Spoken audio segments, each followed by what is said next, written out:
the Prison City Podcast. When the bars go up, you're officially locked in.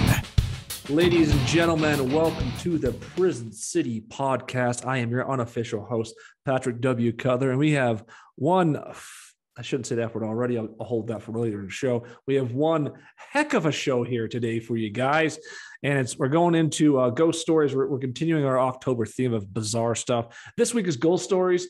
Next week, I'm going to bring up next week's topic probably towards the end. I think it's a topic that Mahomes would really like. We'll talk about that, but we're going to do a ghost stories episode tonight, and Mahomes has a really good ghost story that he's going to probably lead most of the episode with. It's going to be really interesting to talk about that, especially since I'm in an old theater here until midnight doing this, which is always a lot of fun to do with paranormal. Just a quick recap on last week. Talked about witchcraft a lot, and I was left it kind of saying I have some things I got to do this week, and then I'm finally done with it. After that podcast aired, I just kind of quit the whole thing right there and then. I was like, okay, this has been fun. I've taken this far enough, but I think I'm good with nothing happening, and that doesn't prove witchcraft doesn't work or does work. I just kind of reached that point. I was like, okay, well, it was fun. Took all my little notebooks or whatever and my books. I just buried them in a drawer. And so I'm telling everybody I'm done. So whatever I did, we can just put that in the past, and that doesn't need to happen. So there we go. With that, I'll kick it right to Mahomes. I got to tell you, man, I think, and if memory serves, like part of the thing you said for the stuff to really work is you have to bury it and then never talk about it anymore. So I think this is all part of the trick. Yeah, I'm looking forward to it. I mean, I'll just start. I full on believe in ghosts and the paranormal and all that. And I just want to start by saying I don't think anything will ever be scarier than when Facebook and Instagram was out yesterday. That was a nightmare I don't know if we'll ever recover from.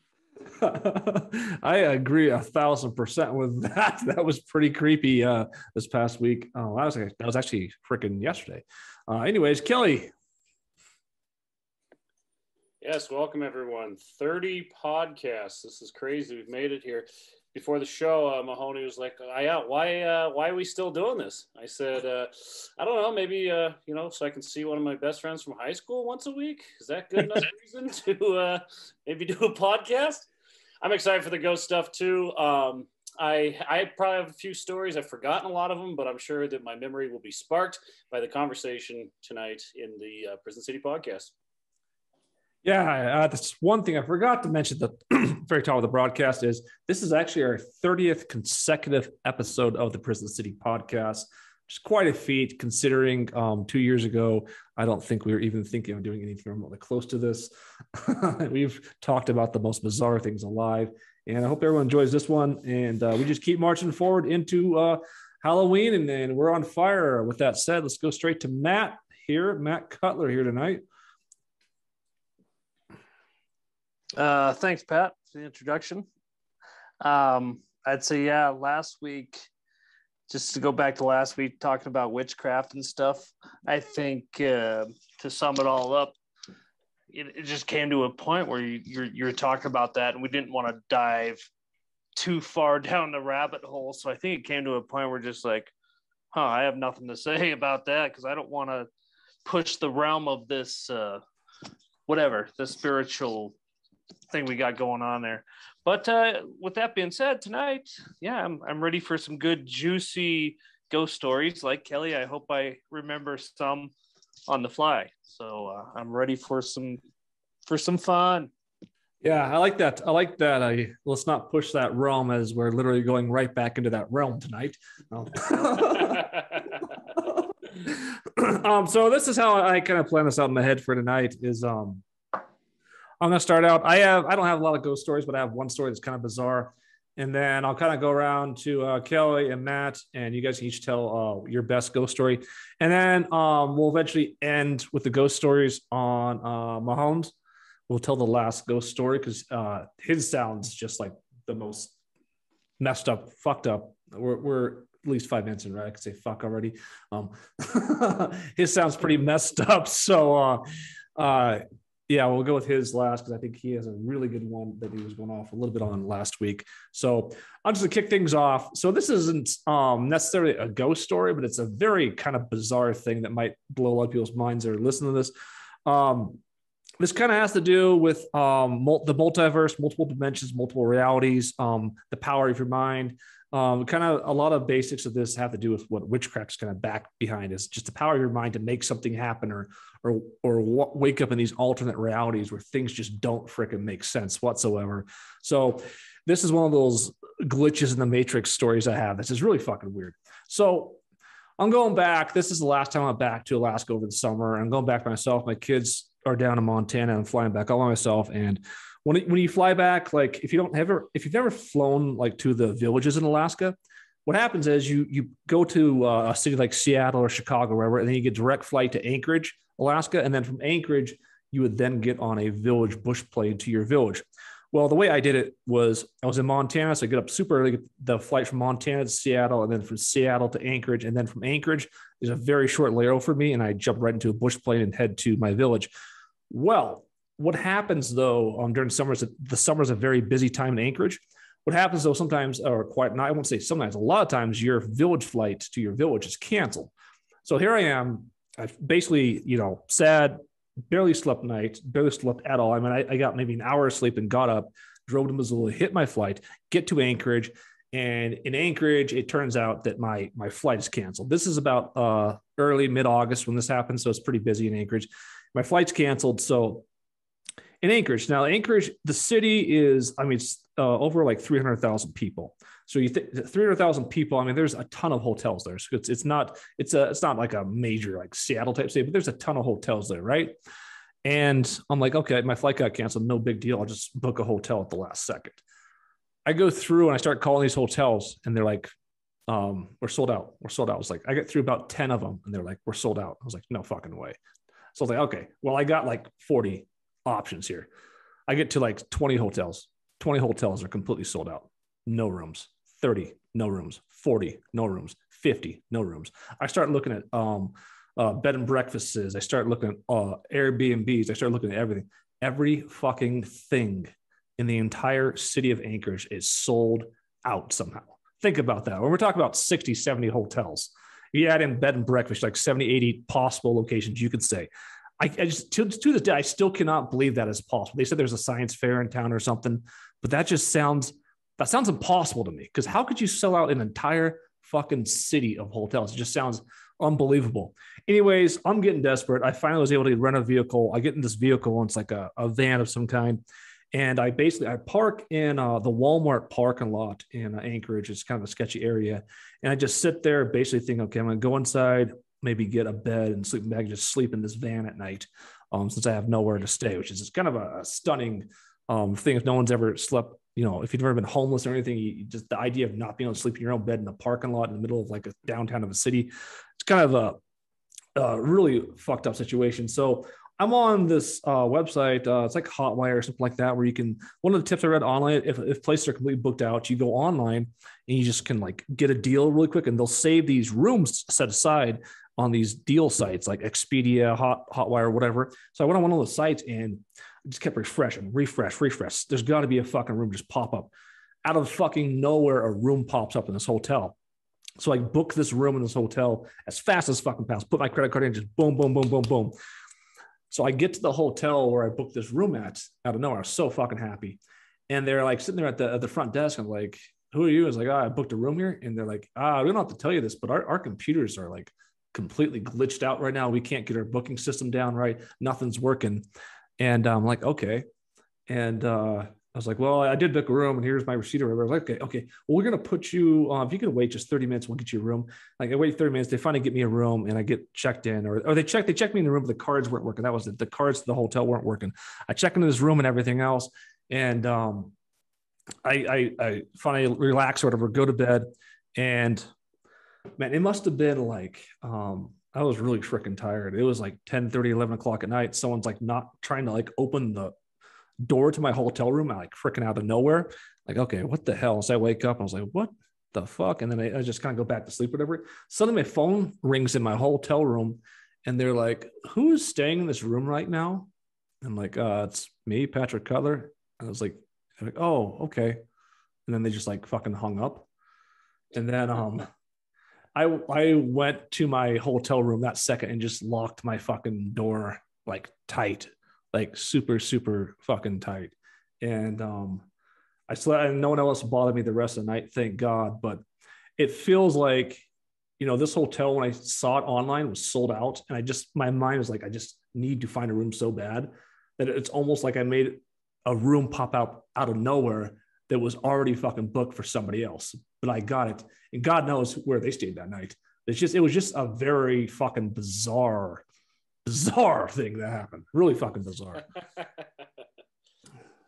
That was crazy. Yeah. It's not a ghost story, but really quick, just on hotels. Marissa and I and Slade's Marissa's brother, and a bunch of us stayed in Spokane, and there was something going on as well where all the hotels were booked up. So we stayed in the Roadway Inn. It was like $170 a room. So I was like, oh, it can't be that bad. Shittiest hotel I've ever stayed in my entire fucking life. Walked in, cigarette holes, smelled like marijuana. The sheets were disgusting. There was red stuff on the wall we assumed was blood. And then Marissa started Googling like the Roadway Inn in Spokane, Washington. And it turns out that just a couple months before we stayed there, some lady, her boyfriend, basically decapitated her, murdered her in the bedroom. What? I wouldn't be surprised if that's the room we got, because there was like red stuff on the ceiling. I'm like, what the fuck is that? Ketchup from your fries? Oh! It's gotta be fucking blood. So anyways, and none of the locks worked, and there's people outside headbanging, and just like wrong turn, those gross trucks and everything just parked out there. Worst experience of my life. I don't even know why we fucking stayed there. Like, we almost just slept in our car by Coeur d'Alene Lake somewhere.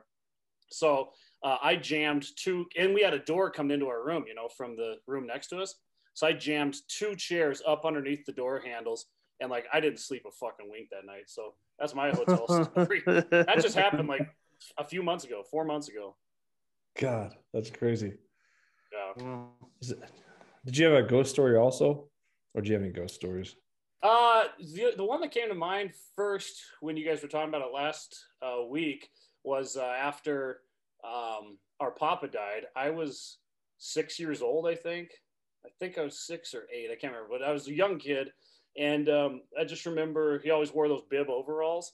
I remember I fell asleep in like the back bedroom of my parents' house, and I woke up in the middle of the night, and there was just like the perfect moonlight coming through the windows. Gives me chills even talk about it. There's perfect moonlight, and I swear to God, he was sitting on like the dresser in the corner of the room, just like smoking a pipe, just looking at me. And I was just frozen. I was just like, I couldn't say anything. And I looked back, I looked at him, I swear to God, several times, and he was there. It was probably just a mirage or whatever, but he was just like, he was spotlit.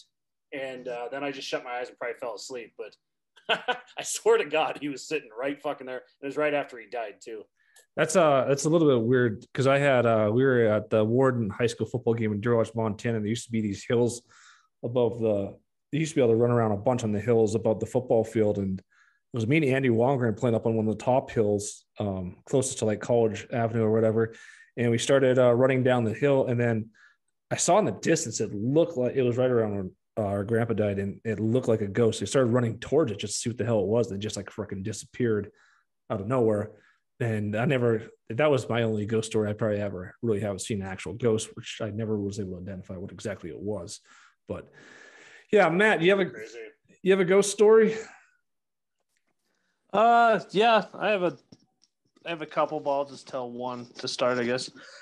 As far as like going with what you said is seeing like an apparition and stuff. No, I haven't seen anything that, I might have in my childhood growing up, but no, I don't remember seeing anything, but I've definitely had some weird shit happen. So I moved to this place. I go back to Western. I'm going to finish my degree down there, get out as fast as I can. So I go down there and I stay at this, find a room for rent. Is this upstairs of this Victorian house. I think, yeah, you guys have probably been in there. This upstairs of this Victorian house, and they have this little doorway. It's like a little children's bedroom type area, that's meant for a 4-foot or under person. Where you just go in there and the wallpaper just burnt off and stuff. Just super creepy stuff, but that's kind of irrelevant to the story.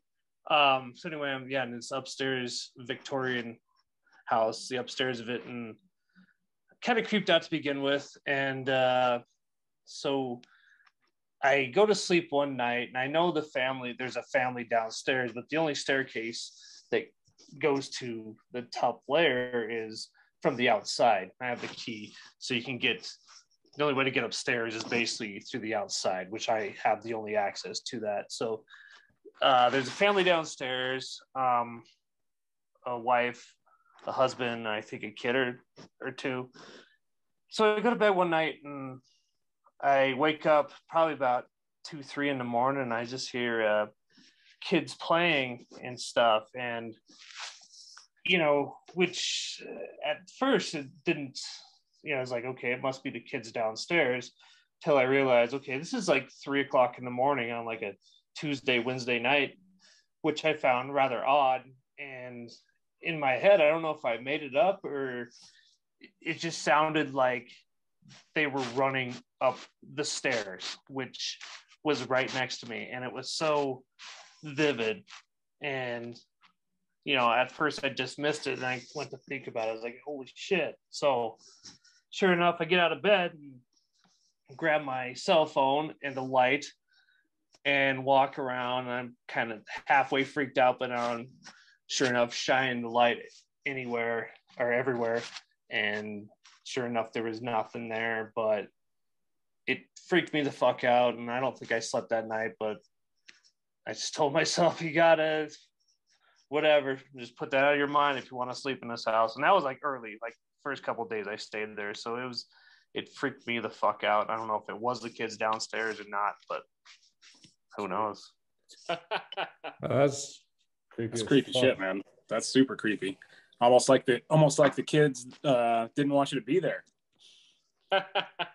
Yeah, I want to say, dude, Mahoney, I wish I had pictures of it, but this is like probably over 10 years ago, and I'm so horrible at, how you cycle through cell phones. I wish I had pictures of this place, but I think Kelly and Pat were both there, and they just had this creepy little room, that just like, this is creepy, doesn't belong, but whatever. You're a college kid, so you're like, oh shit, this is the only place available, I'm gonna make do. Hey, Mahoney, quick similar story before you go. When I first moved into my apartment in Missoula, it was this tiny studio apartment. First time I had basically lived alone. First night I was there, I'm like, yeah, Mom, I'll be fine. So in the middle of the fucking night, like at a specific time, like 2:37, all of a sudden I was sleeping and crash. I just heard this huge crash from the other room. So I jumped out of bed. And I went to, the only weapon I had was in my kitchen. I grabbed a knife, and I was like in my underwear walking around. And I come in, I had this little like sink area, like a hotel room. And I come around the corner, I turn the light on, no one's there. And all my shampoo bottles and all this shit was on the floor. I had stacked it like in the window, and the window was open. So, I mean, it wasn't like that crazy because it was like maybe a big breeze came up, but it was also like there's a building right next to it. So it's like, there's not a lot of wind coming through there.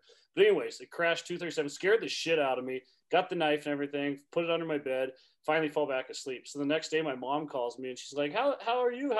How'd your apartment? How was it last night? I was like, it was great, but I had this fucking crazy thing. And I told her about it.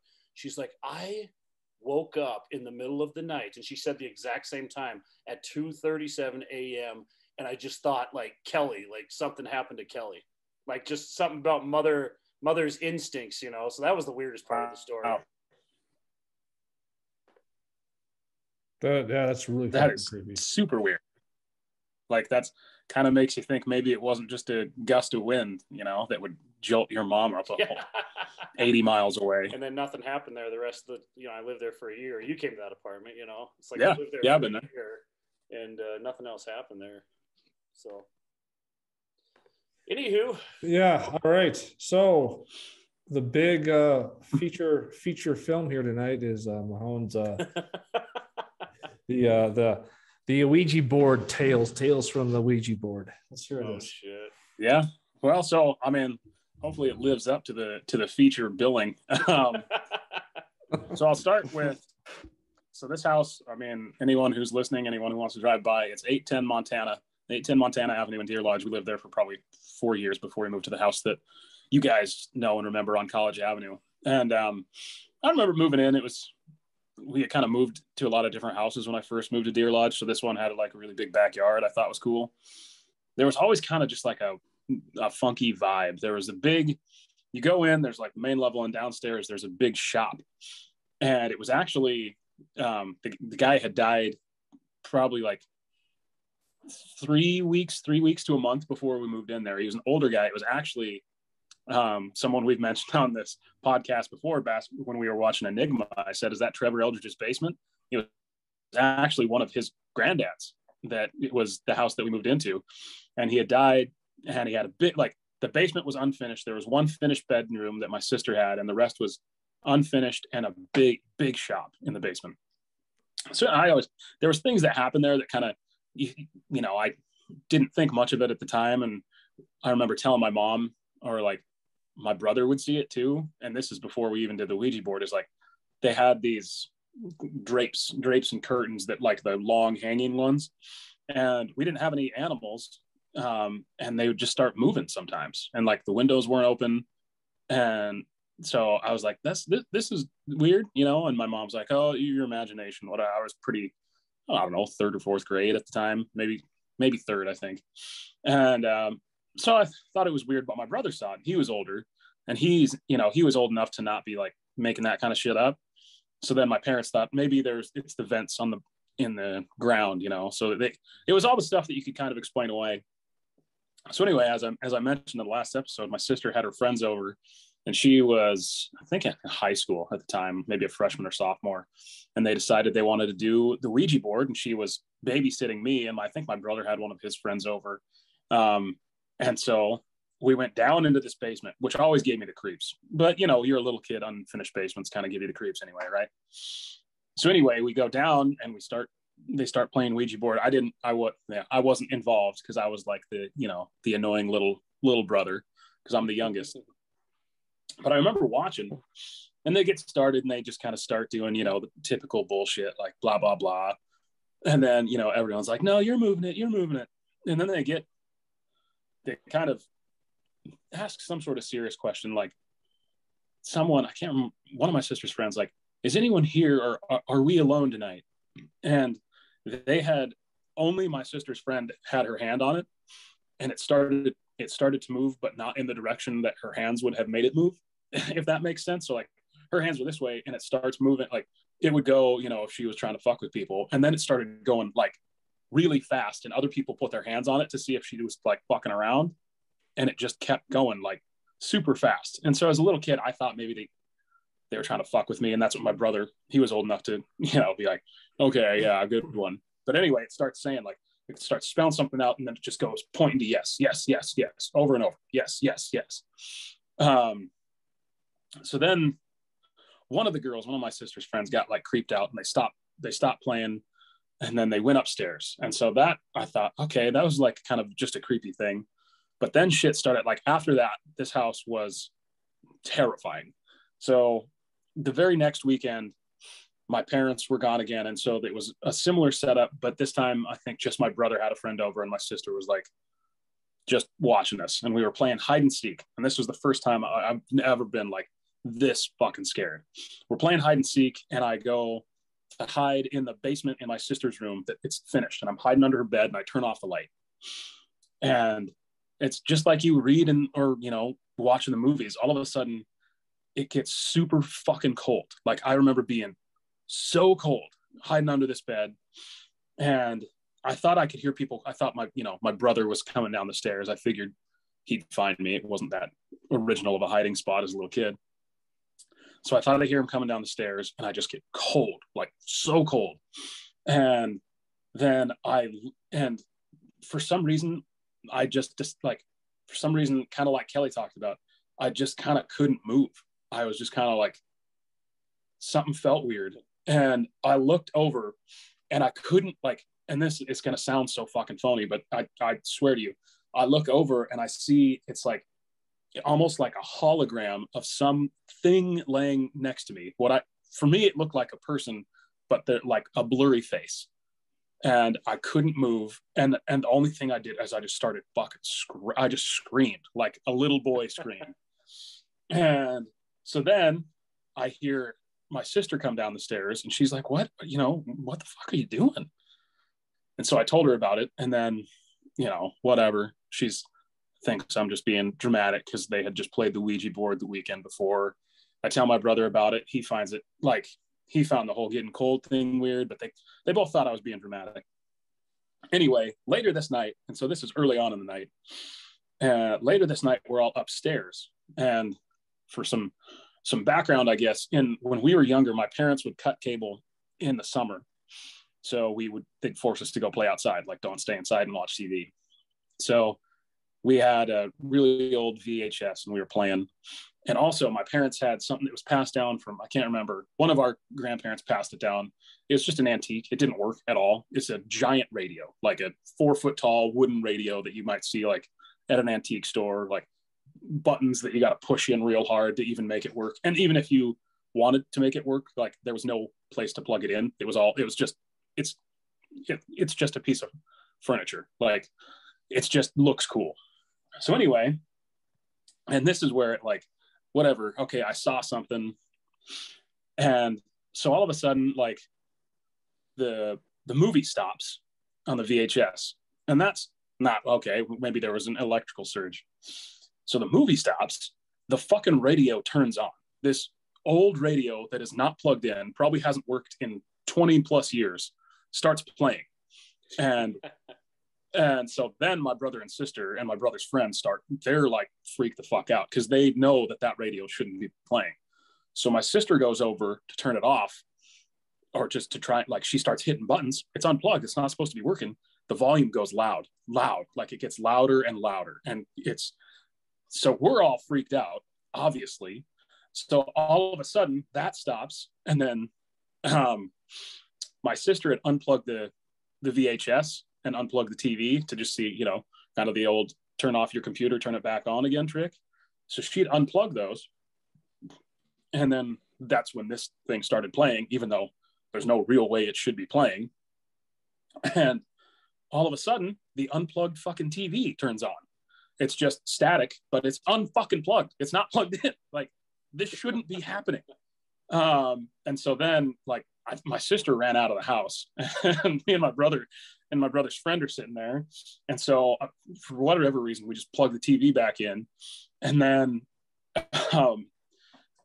what happened? So we plugged the TV back in.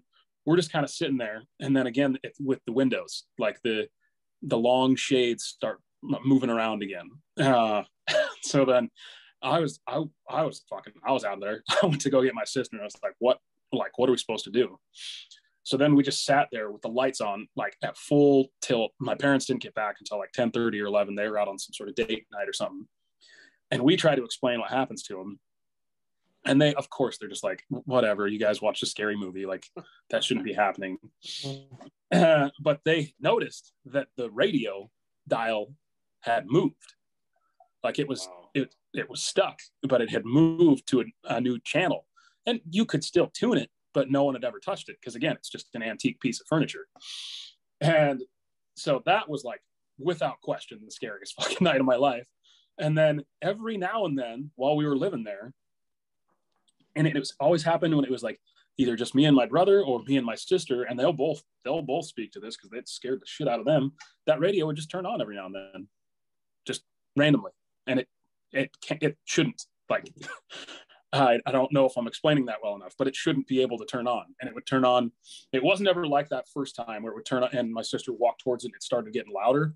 It would just turn on, and it would play like. You could never tell if it was like actually a song or like someone saying the news, and it was for 5 seconds at most, and then it would go away.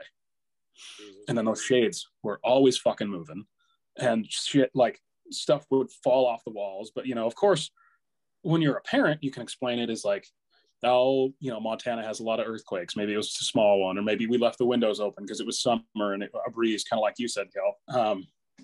But that house after that, like, gave me the creeps. I hated going down in the basement, even in the daytime. Just like every time I went down there, I just kind of got like the heebie-jeebies, So that house is for sure haunted, and I like I'm sure probably think there's if someone's listening thinking I'm just full of shit and I'm exaggerating because I'm a little kid. I had two older siblings, and one was in high school, and they both remember it just the same as I do. They both believe in ghosts just like I do because of that experience, and it was fucking scary as shit. And you don't know, like, you see stuff or you watch shows or read about it, whatever. You don't know if this, like, is this ghost just having fun with us? Do they want us out of this house? Like, you don't know generally what it was, but it scared the shit out of us. I know that for sure. So Mahoney, so what age were you again? I was in third grade. That was going down.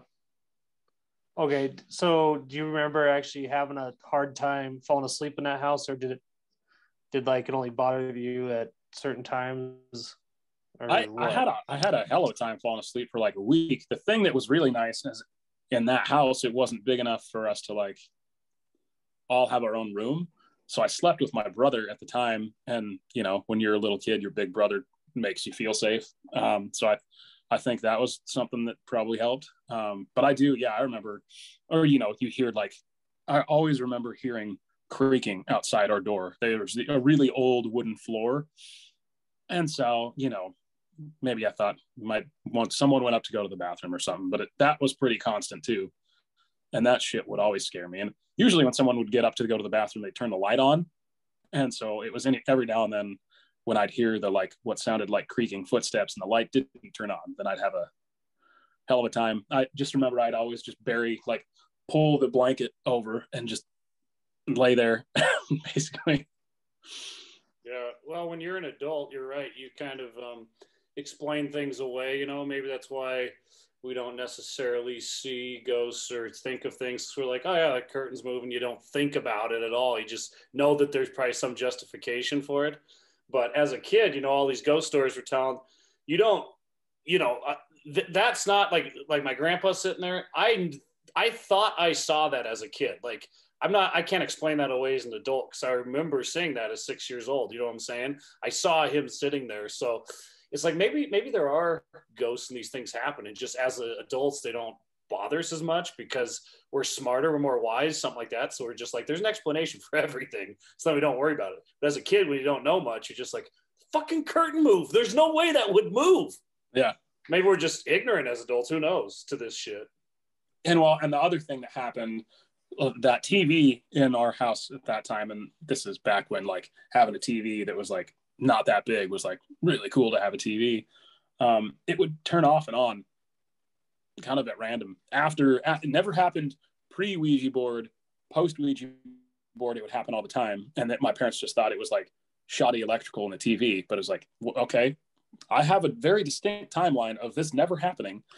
And then the crazy thing is when we moved into the house that you guys know, we still had that same TV. No, never had a problem with it in the new house, ever. That's crazy. Yeah. And I mean, I remember, and obviously it was a long time ago, but I remember like that radio shit. I remember that like it was yesterday, just because it scared the shit out of me. So it's burned into my mind. So it was just like static, and you couldn't really hear. There wasn't a clear person or song going ever. The very first time it started as static, and then it played like, I don't know, it sounded like oldies. Honestly, it sounded like some sort of like kind of like campy song from the 1920s, like dun, dun, dun, dun, dun. Oh god. And it just got louder and louder and louder. Wow. That is really I think there's a lot of houses like that in George, to tell you the truth. I think like folks' house has been like that for a while. But the more they do construction on it, it feels like they kind of release some spirits out there. So you don't hear as much stuff as you used to. But yeah, growing up, there's all, I don't know. It was just weird stuff. But it was, I don't think anyone has a story like that quite, because that's just creepy as fuck. Yeah, I don't know. It was scary as shit. They say that our apartment here that I'm sitting in, some people have said, oh, it's haunted. They hear things or whatever. But I've never really had a experience that's made me, be like, oh, that's fucked up. Let's get out of here. And I've been here for 7 years or whatever. But this isn't really a ghost story. It's just we went camping at Camp Ridge and it's way up in the hills in Kellogg, Idaho. You got to hike up there like 2-3 miles at least. And we're camping and telling ghost stories like this. And then my brother Albert was like, yeah, he told this wolf story where like these wolves came down just like 10 miles away and ate these campers and shit. I hate that fucking story. Yeah, thinking back, it's like, well, I don't think that would scare me too much today. But however he told it, he just said it in such detail and everything. Then right after that, like, okay, well, good night, guys. Like, we went to bed right after that. That's the only time that I didn't sleep a wink through the night. Not one fucking wink. I was up every 10 minutes or every 5 minutes just looking around. I know. Like, what am I going to do if a wolf attacks me, you know? Someone told a similar story at Coeur d'Alene Lake when we were sleeping at Uncle Bill's lake place. Someone told the exact same story and we're sleeping outside. I was like, fuck, that's all you can think about all night. Yeah. And it was like 5 a.m, 6 a.m. Finally, maybe I did fall asleep once the sun was coming up, but I was up all fucking night. I was like, man, I'm going to be exhausted tomorrow. Yeah. That's better than being wolf's food, right? So actually, go ahead. I was going to say, I actually do have a bit of a ghost story, and Mahomes hasn't heard about this yet. It's kind of spooky if you want to hear about it. Do you have anything to say? Do you want to say? No, I'll just bring it up after. I'll let you do your story. The segue to what I was going to talk about is I think probably all of us at a long time ago when we had a theater in the old prison probably had some sort of spooky event that we could talk on. Yeah. Well, so next up, we're talking old prison. And Dear Lost went to the old prison. That's why it's called the Prison City Podcast. We used to do theater in there, and we have all kinds of stories coming up for that. But this happened, what I'm about to tell you, happened a couple days ago, and I'm going to lead in with this. So if anybody's been following me in my social media channels, I've been working on this Redgate film. It's a horror film. It kind of branched off into paranormal stuff. There's this UFO type alien thing that we had Don Bromley on here for the show.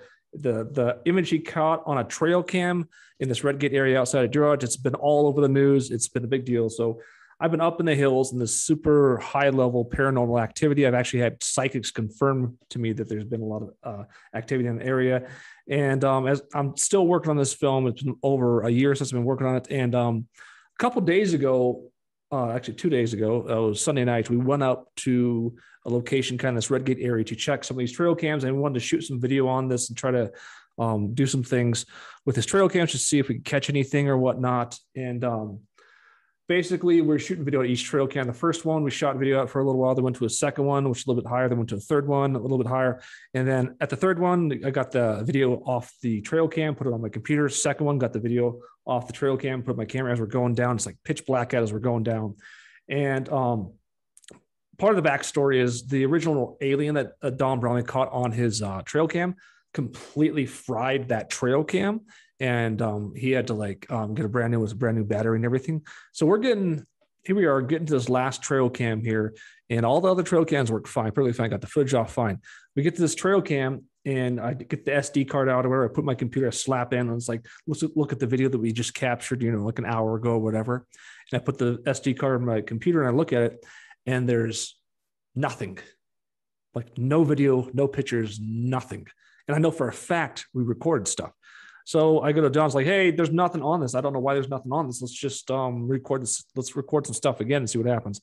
So we put it back in there. And again, this is a trail cam he says he's used for 3 years. It's like, he said, this is like my highest quality one. It's been really, really good trail cam.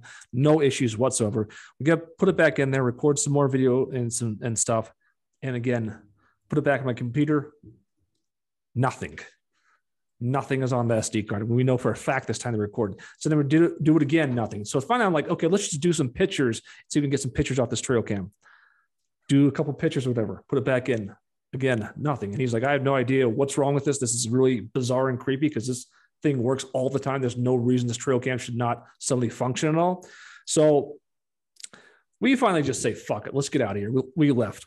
So we left the area and everything. And I thought that was kind of end of it. That was just a really spooky, kind of creepy thing.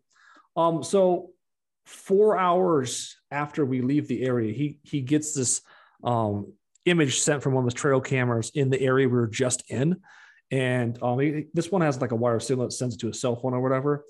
And I'm about to show you this image that he got from one of his trail cams. And this is just literally just 4 hours after we left. This is the image that was sent to his cell phone from one of his trail cameras. Jeez. It's like, what the hell is that? I don't know. It looks fucking weird. Like a tail. I could tell. And the thing he says, you can't see any light source from it. Like, what the fuck is it? Yeah, it almost kind of looks like a mini rocket, like you'd see on a like a rocket propulsion system kind of. Yeah, it looks really just bizarre as fuck. And this is 4 hours after his camera died or whatever wouldn't work after we left that this image was taken on one of those trail cams in that area. Just like So 2:33 a.m. Yeah, 2:33 wow. a.m. And for the audio listeners, it's just another night vision infrared. It's black and white, and there's just white light from the corner of the picture shooting up into the air like it's pure white. You can't fucking tell what it is. It just looks bizarre as hell. So how close to Esteban and Redgate and all that was that picture? This one was kind of on the other side of the hill. It wasn't really close to his original sighting, but it looks like a firework or something that's just taking off. Yeah, I don't know. It's hard to explain. Because it wouldn't, like, in my mind, I'm like, maybe it's like a bat that's sideways, but bats aren't like albino and small, like that. Yeah, it kind of looks like a sideways Batman, call. Or a moth or something that's really close to the camera. That could be it. It's interesting as fuck because well the problem I have is if it was a moth, if you look at it, it looks like it's casting light on that tree in the background is what it really looks like. So and it's also like perfect shape too, from top to bottom. It also looks like it could be like a glare off, like if you took a picture really close to a window or something, like a glare off a window, but obviously that's not what it is. But and we were up there shooting for quite a while, so I can tell you that like everything when you shoot it up there on video stuff, everything appears super light if it's close up and whatnot. So if you get a human or animal or anything, it'll always appear somewhat light. But the way the position this one's in, up in the air, kind of near the top of these trees, I'm trying to think like what could cause that kind of flare on the camera, because. I've been through all those pictures. I've never seen anything that looks anything like this. And you're right. It's got like a tail. So if you look at the tail where it goes, it looks like it came up from behind those trees or up the hill or something. If that tail is like a jetliner in the sky, that's what it looks like behind it. Yeah. That's weird.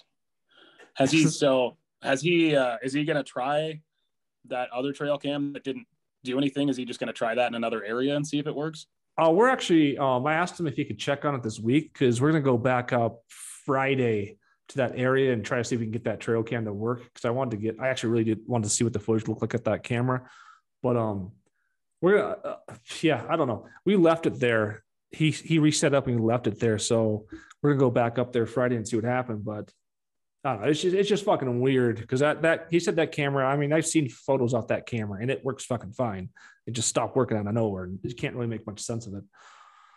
Wow, but maybe there was some if you're doing a paranormal thing, maybe for this to appear 4 hours later, maybe there's something more to the story. I don't know. It's just weird. This would appear 4 hours later. Just kind of because the things that trigger up there, we were up there. You can see. I'll say this because some of the shots we took, you can see. A lot of like flying insects or whatever, mosquitoes, whatever. So what I would do is like I would trigger the camera and just get like a platform shot of just nothingness. I just want to see what it looked like. So I'd wave my head in front of the camera and I'd get a shot of nothingness.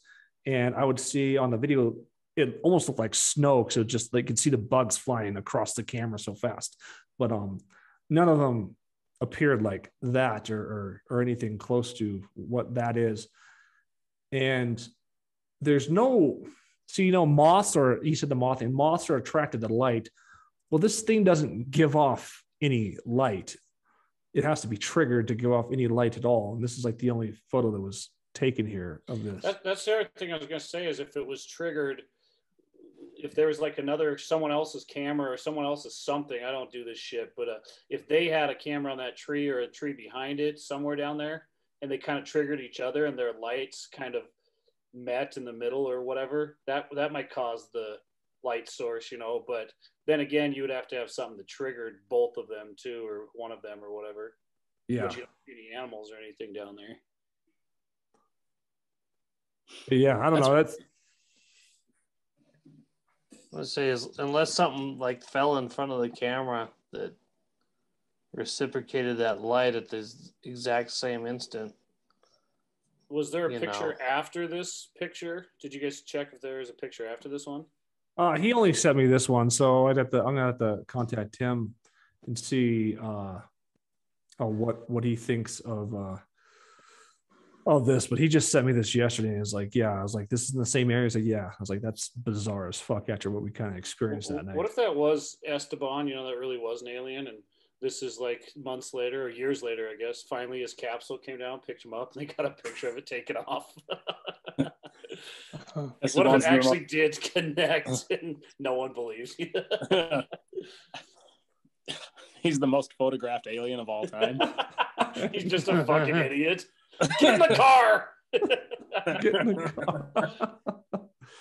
Hey, Mahomes, I had a question about a Ouija board from your story. I've never used one. I've always strayed away from them. But what is, there's like balls or something on the side of it that move the letters. How does a Ouija board work?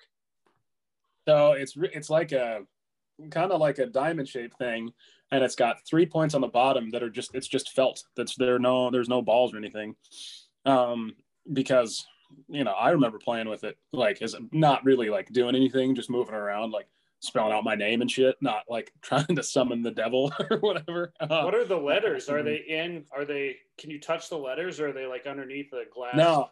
So think of it as almost like a Monopoly board. So you fold it in half, you unfold it, and then it's got A, B, C, and then there's like 3 rows of letters starting with A and then goes to Z in 3 rows.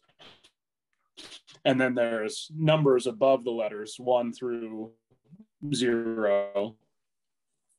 And then in the right-hand corner, there's so what you're supposed to do is you're supposed to start, like, more than one person starts with their hands like on this little diamond thing, and you start at the bottom, and then you start, asking questions basically. And then it's, most of the time it's people thinking like, hey, whatever, I'm just messing with my friend, moving it around. I got you. But yeah, that particular evening, I've never seen it move like that before. Wow. That's fucked up. The only cutler that I know that's used a Ouija board is my mom. Not even joking. Yeah, I remember, like, I used to play with it. Not like I said, I used to just kind of mess around to see, like, if I could fool my friends if they came over, if I was like starting to spell stuff, like, can you mess? And it's not that easy. To be honest with you. Well, we had one creep show. When we first started doing creep shows, I think Stewie Jewell brought in a Ouija board, and he just left it at the theater. And that thing, I bet you it's in our garage right now, because that thing somehow has followed us from the theater to the prison to our garage back to the theater. We just like can't fucking get rid of it. And I've never opened it. It's just in a box. But every time we do creep show, it like shows up out of nowhere. And then we'll just like put it in the corner or something if someone catches their eye. But yeah, I'm like, this fucking thing is evil, man. Stewie found it. Stewie wants to put it in the basement of the funeral home. I'm not even shitting. That's what he said to me tonight. I'm not working down there. That is not a good idea. I can tell you that. Oh, Stewie's fucking crazy, man. Yeah, the Ouija boards, man, I just stay away from those. I'm afraid to even read the rule book, Mahoney. I don't see how you did that shit. I mean, true at the time, like I said, I had played with it before and just kind of moved it around. I didn't really think much of it, and I wasn't ever afraid of it until that happened. And then I haven't fucking touched one of those things ever since. Fuck that. Dude. Well, Mahoney, you wanted to segue into prison stories. So did you have any down there? I did. And maybe you guys will remember this. So I think it was our second year. And so I guess for a little bit of background, Pat said we used to, the old Montana State Prison is a museum. There's a theater inside. When we were in high school still, we cut a deal with them. If we like basically kind of redid the entire theater, we could go in and do it. And it was fun. Like, I love that place. It was a really fun theater, a lot of great memories there. So the second year they kind of realized, hey, these guys are going to take care of this. They're taking it serious. So on Saturdays, they'd have us lock the place down. You guys remember that? They'd have us shut everything down. So one Saturday, I can't remember the show we were doing. But one Saturday we were getting ready to leave and we noticed one of the lights was on inside that, like, I can't remember if it was the like deputy warden or warden's office. Remember, that was like above the theater, kind of like this way and above the theater. And I can't remember how we did. We kind of like decided, because we were all kind of creeped out, that it was still on. We either did like rock, paper, scissors or some fucking coin flip to go see who did it. And of course I lost. So I went up there to go. I went to see if the door was locked, because I thought, no, maybe some, one of the people that work here, like, forgot to lock the door, or like forgot to turn off the light, lock the door, or whatever. Because the door's open. So then I was like, oh shit, okay, the light's just, that's supposed to be on. They messed up. So then I go in there, and just the place itself, yes, but if you know the history and people died in there and prisons, or it's just creepy. So I go in there and I'm by myself, and I was like, I'm going to get in and out of here as fast as I can, but I know I have to lock the door. So I walk in and I'm kind of speed walking. And then I just hear a big bang from behind me. So if you guys remember, there's like the office and then down the hallway. And so I turned down the hallway, and I didn't have my cell phone on me because I didn't anticipate doing this whole drill. So I hear this big fucking bang behind me. I kind of figure it's you guys fucking with me, to be honest with you. So then I turn the light off, hear another bang, and I was like, it's definitely them. So then I kind of just meandered out, not thinking like I was going to go like, haha, you guys got me. I'd lock the door, and you guys are standing way the hell out by like the entrance. Which is like 100 yards away. It's not like as fast as you both were at the time. There's no way in hell you'd have been out of breath if you. So that was the one I remember telling you guys about, like how fucking creeped out I was by that, especially because I was like just kind of do-si-doing, thinking it was you guys just messing around with me. But it was like two huge, almost like sounded cell shut or some shit. So that's the creepiest moment I've ever had in there. And there's at nighttime, that place is fucking creepy. I think we can all agree on that. Yeah. I don't remember if it's got to be true because I'm, talking about it still. But did we do like shows where like we heard, and it could have been the staff, it could have been whatever, but we heard footsteps on top of right above the theater, the stage there? It doesn't seem that fucking weird because they're like, oh, the staff's shutting down the place. But sometimes, one, that was late at night, two, after they closed and shit. And then two, like, I think our first or second year we were in there, our carpenter, Joe, was down there sawing up shit, and he left a big layer of sawdust on the stage. And he came in the next day, and he was always down there late, right? Like midnight or later, working on these fucking sets. And he came in there early the next day. And this is like a giant cage. Like nobody really goes in there unless you're like doing theater or cleaning it once, probably every 3 years or whatever. So he comes in, he says the sawdust is still on the stage, but there's like these little kid footprints. Like, okay, maybe a staff member might have come in, but definitely not a little 3-year-old or whatever. And there's like a couple of footsteps across the stage, and the footprints just disappear. I remember him telling us that story and showing us and everything. And then it was right around the same time, maybe even that night we had a show. And that's when we started hearing footprints, just really faint footprints on top of the ceiling. And we're trying to perform for like an audience. And yeah, that was another fucked up, unexplainable thing. Ooh. Oh, that is crazy.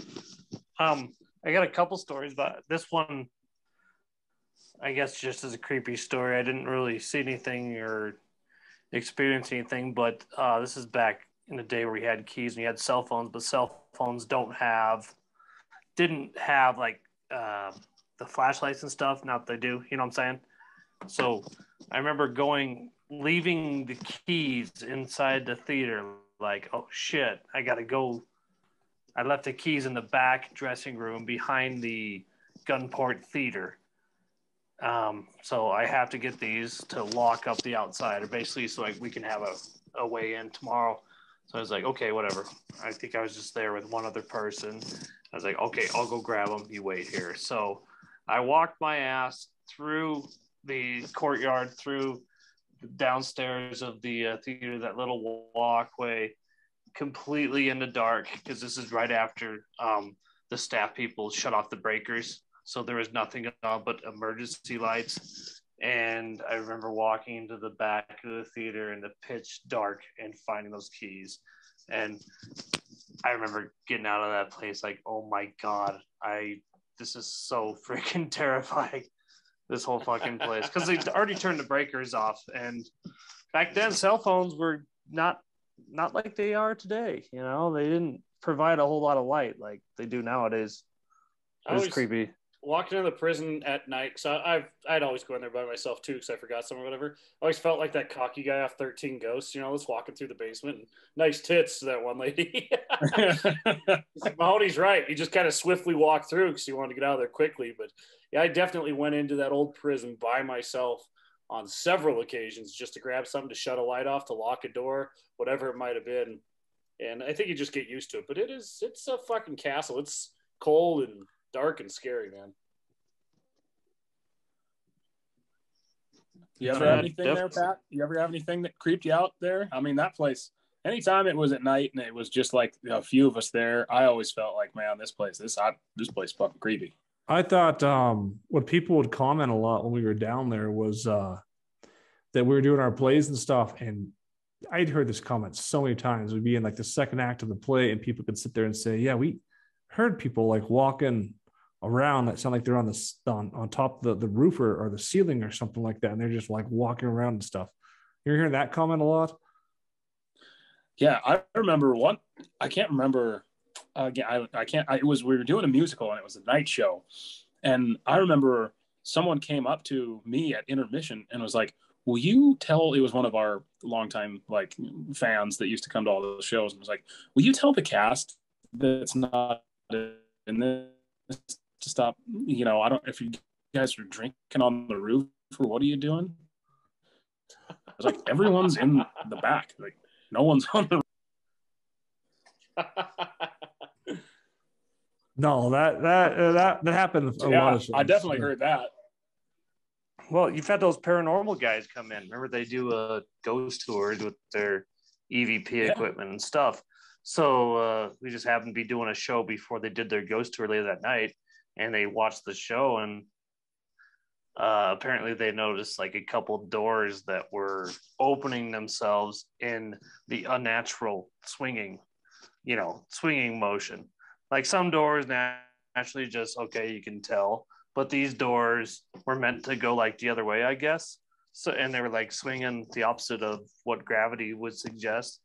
That's what I remember from those guys saying that. I guess I didn't notice, but you know, it's something to take note, I guess, because that theater does have a lot of creepy shit. Oh yeah, I mean, I think the old prison in Deer Lodge is probably the big reason why a lot of people from Deer Lodge believe in ghosts. I mean, hell, there's been, you know, they had the ghost hunters or whatever, like Matt said, and then they had the one that Moosey was on, made the guest appearance. Well, I have a confession to make, you know, because it's one of the fibs I've kept for the last 15 years. But for some reason, it's bothered me. The magic of the whole thing was so cool. But I want to get it off my chest because I just want a clear conscience. I flicked that coin. Oh, did you? Did you son of a bitch? We've talked about that for 15 years. It's such a small, stupid fucking fib. But because we were all scared in there and shit, and we all played it up, I was like, oh, fuck, man. And then every year you guys would bring that story up again and again and again. I was like, I got to tell them. And I imagined the story of me on my deathbed just going, okay, Matt, I got to tell you something.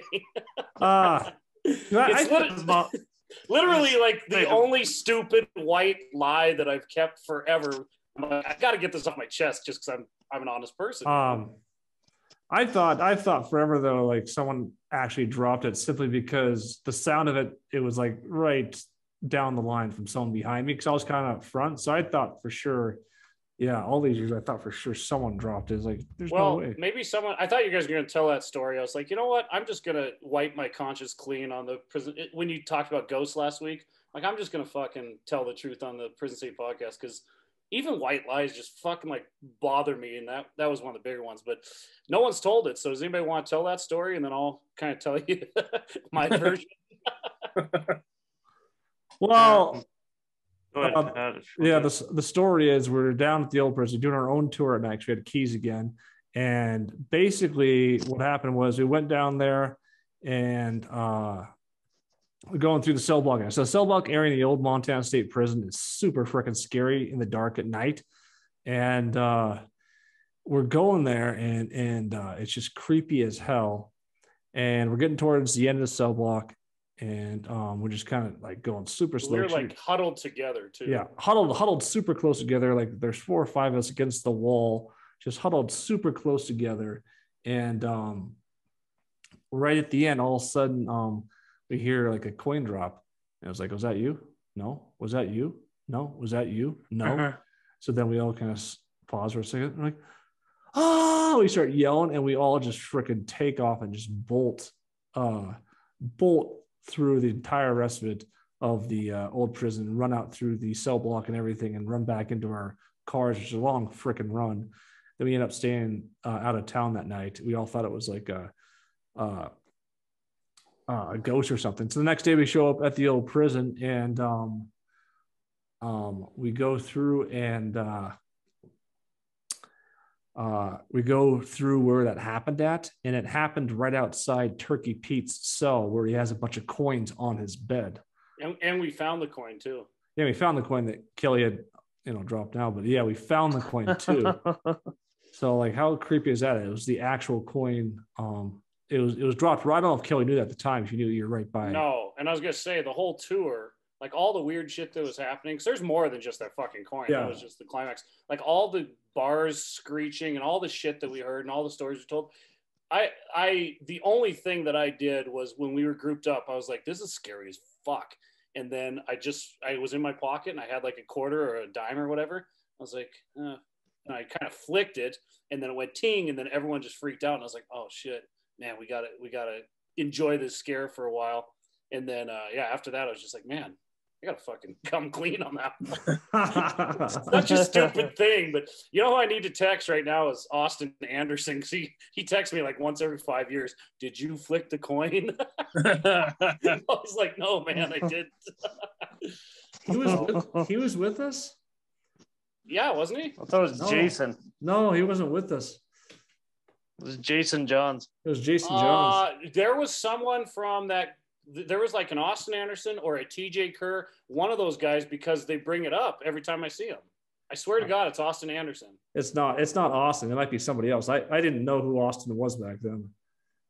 Okay, well, we'll find out. Maybe it was TJ. I don't know who it was, but there was definitely someone that brings it up. Or maybe we told them the story, but that just might have been that, because I think it was just me, you, Matt, and Jason Johns. So we all started at Jason Johns' house that night, because I didn't think there was anybody else. But we showed a lot of people our videos and stuff, like a lot of people. Maybe it was Josh Kane. Yeah, I don't know. I feel like Austin Anderson brings that up every time I see him or talk to him, but yeah, I would have to ask. So anyways, now I am liberated. You're liberated. The story kind of takes the air out of that story, doesn't it?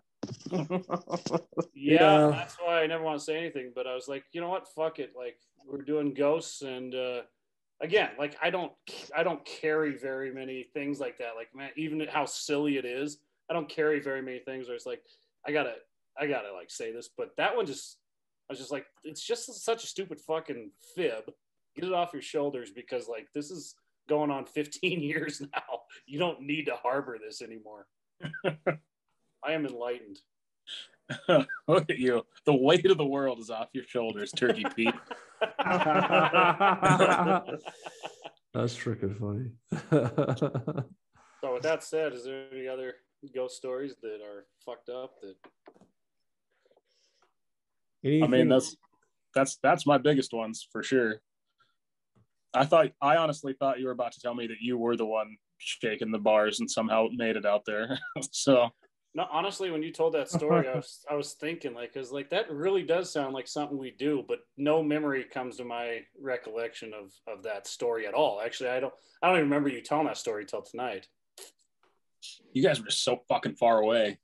There's just no way it could have been you. You had to have told us though that night. You had to have said, "Hey, oh yeah, dude, this." No, I told you guys. I was like, I want to get the fuck out of here. That was just super creepy. Yeah. Do you remember that? I thought you guys were fucking. Do you remember? I don't remember any of that actually. You guys don't remember like the light being on and us like kind of having a little fucking. I think I remember vaguely. I think I remember that, like vaguely, a little bit. I mean, it was a long ass time ago, but I remember it now just because the moment that struck me is like when I turned the corner and you guys were standing super fucking far away. I was like, I'm done with this for the evening.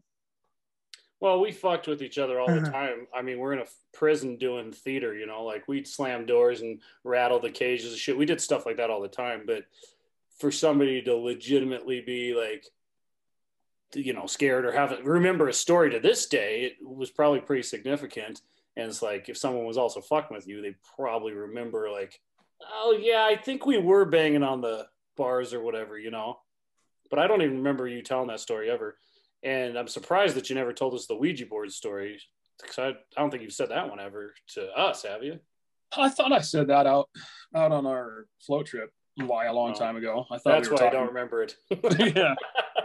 I thought I remember sharing that one. Yeah, I try not, honestly, because that scared me so much when I was a little kid. I try not to think about it too much just because it's scary. Yeah.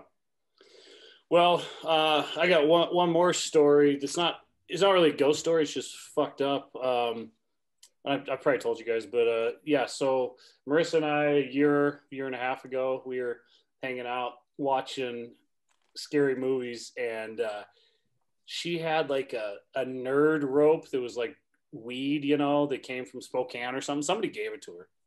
So we had done a little bit of that, or maybe a lot of bit of that. I don't remember. And we were watching the Texas Chainsaw Massacre, the old one.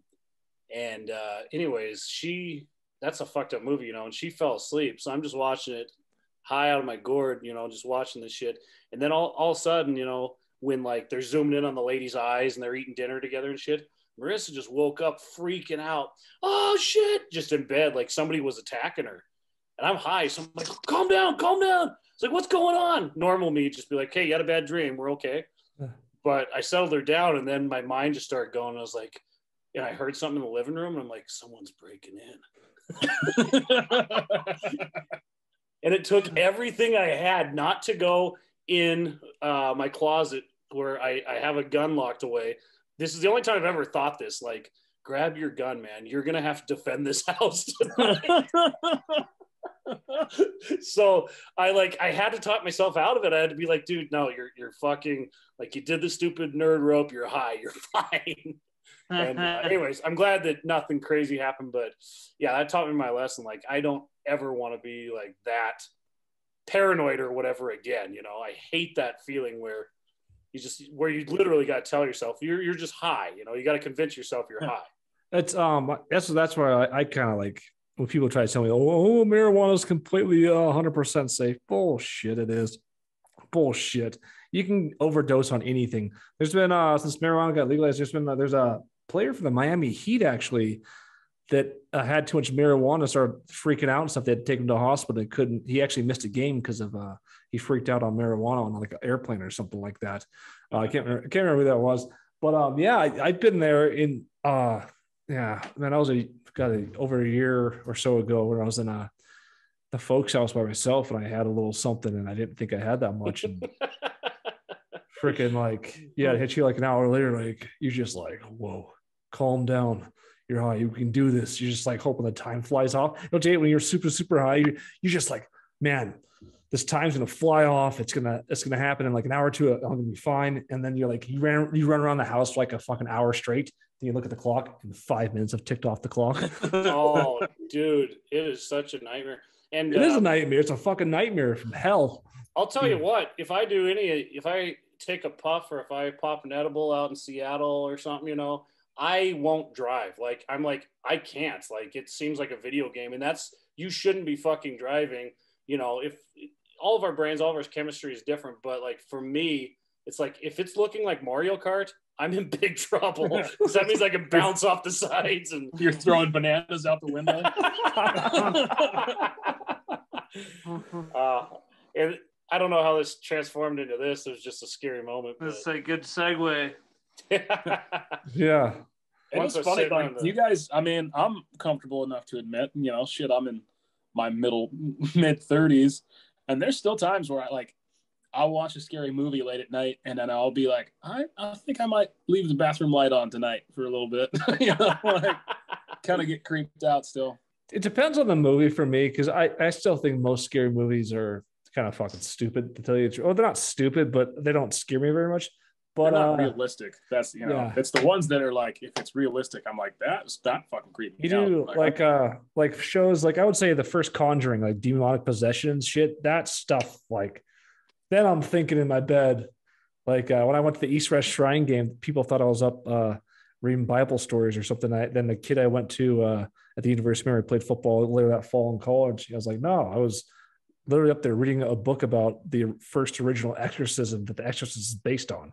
That's what I was doing.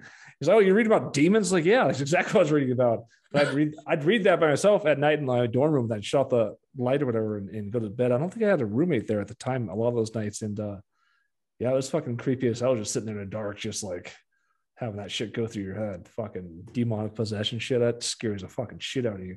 Unless I took something or whatever, I don't really lose sleep or whatever. Like, I make sure our doors are locked and all that shit. But after that, I'm perfectly fine. But then anytime I go out of town, Marissa's like totally just freaked out the whole time. Like, I hear noises and shit. And it's just weird how just having the presence of even, like Mark was saying earlier with his older brother, just having the presence of anybody else, even if they're Marissa or Tanner or anybody in the room, is just having a presence there. You feel like, no, we're fine. We're fucking fine. But when you're by yourself, your imagination runs wild. Well, I think a lot of that shit, I think you know, especially as an adult now, what kind of shit you're putting in your head. It's like there's some movies that I will refuse to watch because it's like, I know what that's about. I'm not going to watch that shit. I don't need to fucking watch that shit and, you know, stay awake all night thinking whatever, you know. But with that being said, there is a lot of shit that you do put in your head where you do overthink, and especially if you've been drinking or doing smoking, whatever. Yeah, it does elevate your senses, or it sometimes knocks you out cold. Like if I'm drunk as fuck, I'll sleep like a baby. You know, won't think about anything. There's two ways that I watch I'm an alcoholic. There's two ways that I watch a movie, and I think I know us Cutlers do it, and Mahoney probably does it sometimes too. Most of the time when I watch a movie, I'm literally just looking at it like I'm behind the camera and we are doing it ourselves. That's why it's not really scary to me, because I'm pretending we're there, because that's what we do. That's what we want to do, is film movies. So if I'm just totally sober, had a couple beers and watching a movie, I'm just figuring out, man, they had that blood shoot out of that eye. How the fuck they do that? So it's more of like a science project for me. But then if I really like give myself to the movie and don't look at it that way, and especially like if you're you know got some goodies from fucking Washington and you really fall in love with the story and all that shit, that's when I get creeped out the most, when I actually put my physical being there.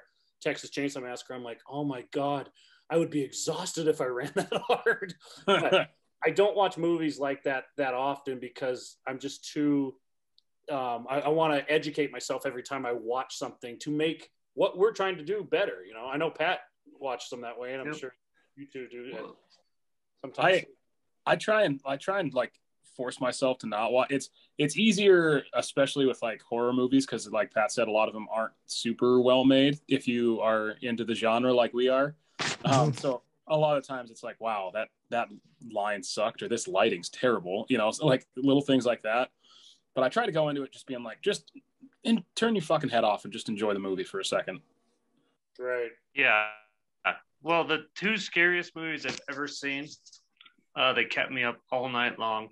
I watched Stone Cold Sober. You know, one was in high school and one was when I was living in Missoula. I went to the premiere during the day. And and those are the scariest by far. You know, I just think it's your mindset, your mood. If you're looking to get freaked out, then I think definitely. And both of them I basically watched by myself, so I think that has another element. It's when you're by yourself, like Kelly said, it's way different. And that's when my wife was going to school in a different state. She doesn't really like scary movies, and I love them, so I would watch by myself like late at night after having a couple beers on the weekend. That's a good way to creep yourself out if you just try and like get into the movie. Yeah. Well, look, there's two sides of the coin. One side's like 99% of people. The other side is 1% or us, you know, where we're actually wanting to make these films and shit. And that's why I think like Hollywood gets away with these shitty ass comedies. I don't know. I think people like them. They obviously make money, but we sit there and we go, because we're thinking about comedy and all this shit all the time. Or if it's a horror film, we're thinking like how to make something scary or interesting or whatnot. Most people don't think that way. They're not filmmakers. They go to their job and they come home. They're like, entertain me, you know? But like when we're us four, for instance, we're dissecting like a joke. Like, why is this fucking funny? It's going to be harder to make us like laugh. Like something has to be really fucking witty and shit. And I think that's most comedians that dedicate, you know, some time to it. But most people don't care. It's just like, he's grabbing his dick while taking his shit. I mean, you know, people like it because somehow they've made like 3 grown-ups movies. And those things aren't fucking funny at all. Hey, I liked part 1, man. After I watched it for the 58th time, it was pretty good. Yeah. It's kind of weird because we do so much comedy that I just point blank can't stand most comedies. I think I rarely watch a comedy. I think most of them are just terrible. Not funny at all. I like the dumber ones. What was the last one I watched? It was really funny.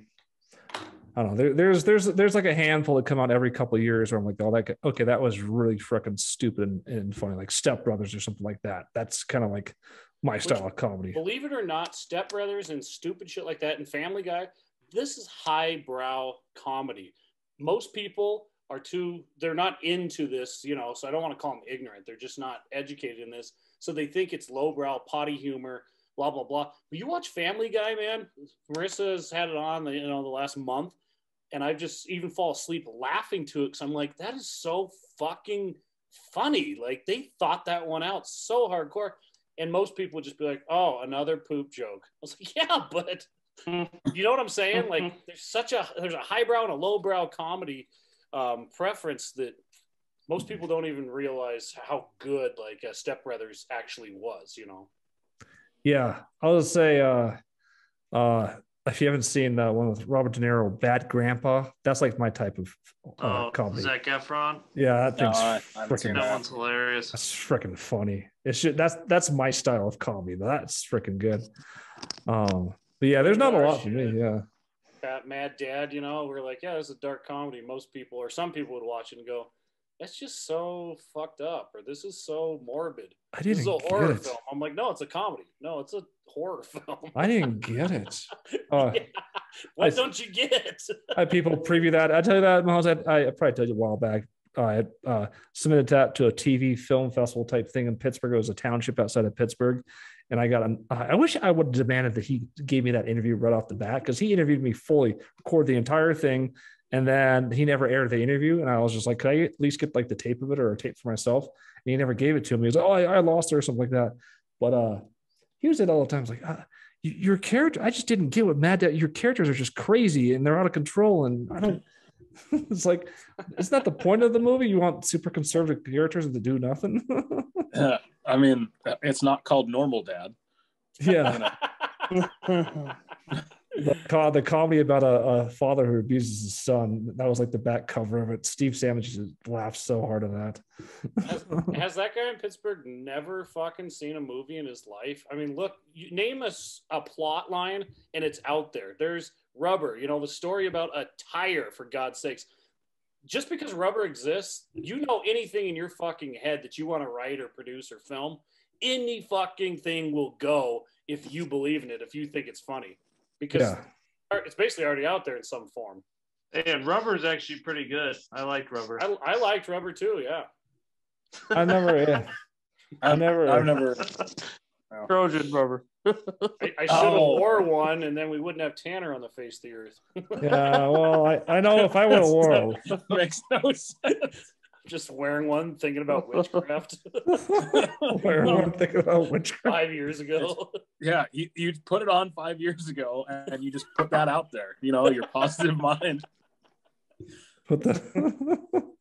Oh, that's funny. Oh shit! Oh dear. Well, should we round the ghosts, Mahoney? Yeah, should we Let's round them ghosts. We got some great ghost stories here tonight, folks. We're gonna round things up here, man. I'm tired for some reason. Too much witchcraft here today, I guess. Jesus, no shit. I actually just got a wood box I just ordered on Amazon for like $10. When it gets here, I'm gonna take all my witchcraft materials, put it in that box, and bury it, just like Mahoney said at the beginning of the show. Yeah. That's You're gonna honeypot it. A honeypot, yeah, the honeypot, the honey Better jar. hope he doesn't have a death curse on you, Mahoney. Because once, I wouldn't be surprised if he did. hey, once that goes in the ground, it finalizes it.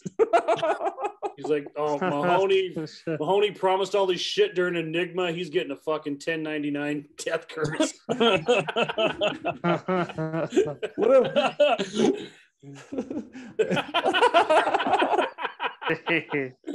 What if it was that fucking stupid though? Like I'm running around doing these chants, incantation, lighting candles, and all this crazy shit, and then someone goes up, yeah, I'm actually been doing witchcraft for like 30 years. All you gotta do is just bury it in the ground, it comes true. Pat, all of a sudden, Pat just inherits Tesla and he becomes a billionaire. Just, I don't know. I just buried it in the ground. Just did a $5 money spell online, and here we are. Dude, for $5, you can be a billionaire. Hey, make your money work for you. That's what the financial guys say. God. There's a great financial advice, but that one just gets over fucking played. You use your money to make money. That's the secret, guys. There's some truth to that, but sometimes you just go, okay, let's get on to something else. Well, yeah, people take that shit. I mean, that's going down a rabbit hole. People take things like that way too fucking like literal. So you can't take anything literal. It's like, it's harder to explain than I listen and watch all the gurus. I follow them on Instagram, but that's the one that's overplayed the most by far. It's like oversaturated that one concept. Yeah, real rich people don't spend money. They make their money make them more money. That's the secret, guys. Yeah. Right. Like you can't take $10 and go put it on a stock right now and then hopefully in a month you're a billionaire. It just doesn't work that way, What I don't know, man. Make your money work for you. That's all I keep hearing. That's one of the creative things that I read in this book. It's called Reality Creation. It tells you to go think of, if anything was possible, think of the most ridiculous thing you could think of and start thinking about how that could happen and visualize it in your head. And then you'll come up with the most creative ideas alive. And I'm just thinking right now, if you just said, Kelly, imagine someone going into like E30. It's like, they're like, yeah, minimum's $100. Can I just get $10, throw it on this stock? Yeah, sure. Go ahead. A month later, they're a billionaire. I don't think that's even possible. Like, I don't even know what the company would have to be, but that couldn't be fucking possible. Well, I guess, who knows? You got a penny stock and you buy 10,000 or 100,000 shares for $10. Yeah, I guess it is possible. Yeah. And it's a penny stock of a company that finds the cure for cancer. And it comes out like 20 days later. You proved me wrong. But the real thing that's going to happen is sell me this pen. The real thing that's going to happen is they put $10 in there, twiddle their thumbs for a month, come back. The next month they're going to have $8.95. What the fuck? So, what ghost story are you talking about now? All right. All right, Pat, the horses are ready to circle. Let's round these horses. So just a final statement here for Mateo there. Yeah, no, great stories. I guess with all ghosts and shit, it's all unique to each of us and what we're afraid of and all this stuff.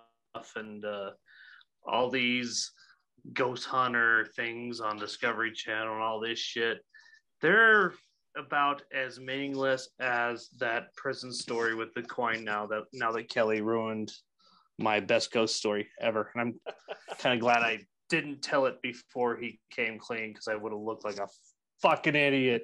It was hey, talk about law of attraction, Kelly. Towards right before you actually said that, I was just about to break in and actually tell that story. To tell you the truth. Was I? Yeah. So glad you said that. So final words for Mahomes. Honestly, I haven't really, like, I know that story. I try not to think about it in as much detail. So I don't know how great I'm going to sleep tonight, to be honest with you. It's just one of those kind of memories that I think we all have that I kind of try and bury a little bit. So yeah, I'm probably going to be overthinking this evening and probably scare the shit out of myself if like that cat turns on our automatic light or some shit. So looking forward to that. All right, and Kelly. Well, again, I got to end with the coin story because, I am going to sleep like a fucking baby tonight. I believe in the law of attraction. I believe in enlightenment. And even though this was a goofy little thing, I'm just glad to have it off my shoulders, because I honestly can't think of anything else out there that, like, at least one other person doesn't know about me, So that's probably why it bothered me so much. I mean, especially at like Junior Buzzards, our annual camping trip, we tell like the deepest shit, the darkest shit or whatever. So so I'm totally okay with that one. I'm going to sleep fine tonight. And I think that was just one small thing that was a fun night, was a scary night. And then we kind of forgot about it. And then people were still talking about it a year later. And then I was like, oh shit, man, should I break the news? And it just got out of control. So I'm glad it's off my shoulders. I'm sorry if, Matt, I'm sorry if I ruined your life. Oh, it's all right. It's just okay. know I got your back in way more ways than just a ghost coin story. So that's it. It was fun talking about these. I haven't told ghost stories like this or heard ghost stories like this in fucking years. So it's cool to have the chills go down your back once again from all of your stories and just say, wow, that is some crazy shit. So fun night, gents. All right. Yeah. And that wrapped up the show here. I'm so glad that we're now about an hour ago. Mahomes pretty much got done with that story, which is a really creepy ass story. So I'm glad we have an hour to joke around about other stuff. But yeah, again, since I have officially proven that witchcraft doesn't actually exist, I'm going to bury all my witchcraft spells in the ground. See how that works out for me. Again, once you say the opposite, watch all of it come true on one fucking day in October. And that would be, I actually don't really want that to happen. Well, Pat, if you got 2 girlfriends and a 4-foot dick mid-October, I'll know what happened.